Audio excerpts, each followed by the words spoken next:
Johnny, as far as adjustments for Game 2, do you kind of just go right back at it if you're Sheldon Keefe with, the same lineup, same type of thing, just hoping that guys that didn't have their A game have their A game, or are you looking at to nip and tuck the roster a little bit and get a little bit more matchups on home ice as you learned from Game 1? Well, I think the first thing you have to do is, did McCabe and Brody have a tough night, or are they not up to that matchup? Because a lot of things will flow from that and how you break things down. They better probably be, give Johnny. them. Well, that's what I'm saying. Yeah, they'll probably give them another shot, because if they're not, then that's going to be a problem. I love Mark Giordano. I think everyone does. So much respect for him, his game, his career. He wasn't great. Everyone picking on Justin Hall, but his partner was Mark Giordano against Tampa. He had a tough night last night as well. He's been on for lots of goals against. They do have Eric Gustafsson, who's a pretty good player, sitting around not doing anything. I'm making that move tomorrow night. I think you have to.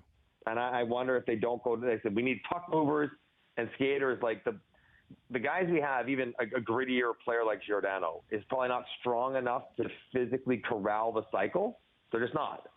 So let's get guys who maybe can move it quicker, get back to it quicker. Don't let them get the cycle going, and see if that might be more effective. That would probably be the one thing I would look at. And then maybe Yarncroke further down, Kerfoot further up at 5-on-5. I know they like Yarncroke's defense, but so I would probably tinker. I would explore some of those ideas to try to maximize the guys you have available for this particular matchup. Yeah, and I think with days off coming up, that can apply to Giordano. He's still going to be a factor for you and play for you. Mm-hmm. But maybe it is give him a breather tomorrow night, and then maybe he goes back in on the road on Game 3, right, after 2 more days off. To me, he looks like he's lost his legs. Yeah, he looked really tired last night. He looked like he's the oldest guy playing in the league. Currently, the guy who's in the playoffs, who's remaining, he's the oldest. I believe the second oldest had 4 goals last night. Yeah. The other guy had 4. The other guy had 4, which is wild. But that's a move I think you might have to look to. But, ultimately, tomorrow night, it feels like a must-win, Johnny. Last series, once they dropped the first game to Tampa, we all collectively said must-win Game 2. I don't see how that wouldn't apply in this series. Why would it not be not literally, but a figurative must-win tomorrow night for the Leafs?